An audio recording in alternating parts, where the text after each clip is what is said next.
Hey everybody, it's Kristina of Crafty Paws. I wanted to share with you guys an art journal page that I am sending to Sharon, who is Hope4ACure's crafts here on YouTube. She's hosting a challenge right now that is a Save Me from the White Walls challenge. She'd like folks to make things that she can hang on her walls. And recently I was fortunate enough to be able to go to the Dali Museum in Tampa, Florida. And at the same time, they are having a special temporary exhibit of works by Andy Warhol, who was greatly influenced by Dali. And they used to hang out together and things like that in New York.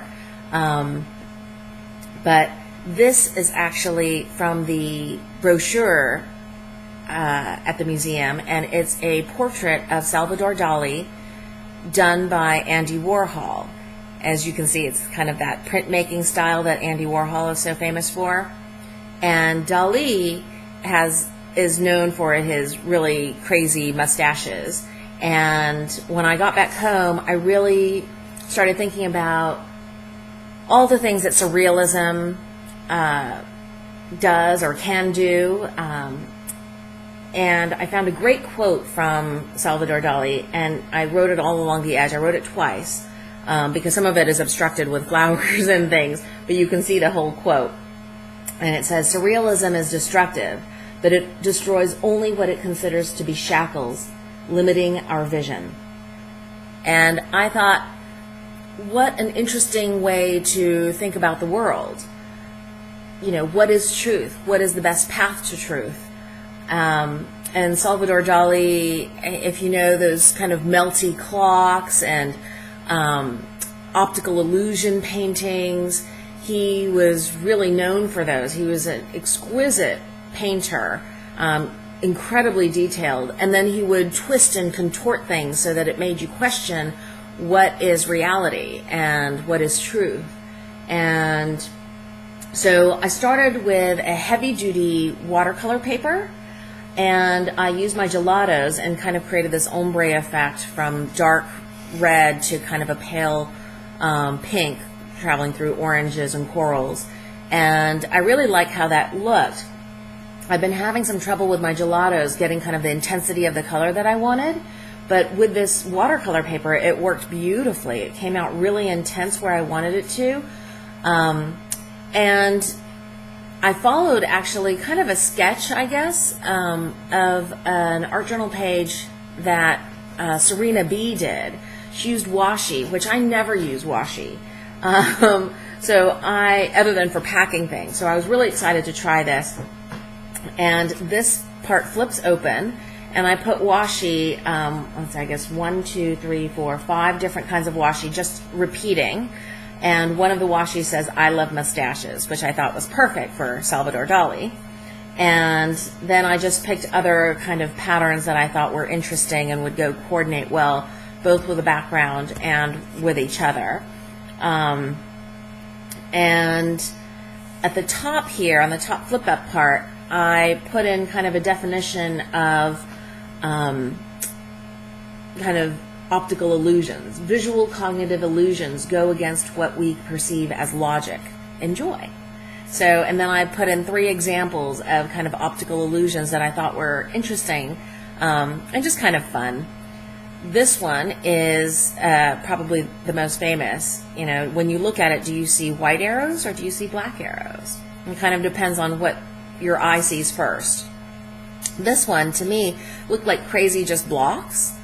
And now, if you know the trick, you put your hand above and below it, and then you see the word lift, which I thought was really appropriate because I want this project to be uplifting for Sharon. And the last is this little drawing, and I don't know if you can see the color there. There's 2 red lines here and here, and just because of the perspective that's drawn, it makes one red line look longer than the other, but they're actually the same length. So I just thought those are fun, interesting, and kind of turns what you perceive as truth to be turned on its head. And I just like the idea of that. And this is my note to Sharon, and I guess for lots of us who struggle with, going against the rules or thinking outside the box. Those are all things that I struggle with, and I think of my own personal illness comes from the stresses and things that come from trying to follow rules and orders and structure. Sometimes that gives me comfort too, truth be told, but I think sometimes it would be great if I could kind of challenge those things. So what I wrote here in the note is, Dali's unique visions and perspectives inspire me to look at alternatives, dare to be bold, and aspire to be different. His art challenges us and questions whether rational thinking is always the path to truth. Whether through art, medicine, faith, or something else, I hope you find peace, relief, and inspiration. With love, Kristina. Crafty Paws. And I think, let's see, in terms of this, you can see I use some of my favorite print letters. I just have a few letters actually left, but this spells out hope in this great houndstooth pattern, and I outlined each letter with my Uniball pen. Then, just to add some sparkle and pizzazz, I added these really colorful blings throughout. I splattered some black and white paint, just kind of in this direction, just to give it some movement. And all I did for that is I have tube paint, and I made it a little more watery, just mixing water with it, and then just splattered it with my paintbrush. And lastly, I added these pretty blue and gold flowers that were in a lovely happy mail from Jackie, who's J. Colby here on YouTube. And I just thought that the colors went well together. The blue kind of offsets all the intensity of the reds and the pinks, and went well with the background here of this portrait of Salvador. Anyway, that's my share. I hope you like this, Sharon. It'll be in the mail to you soon. Thanks for watching, everybody. Bye.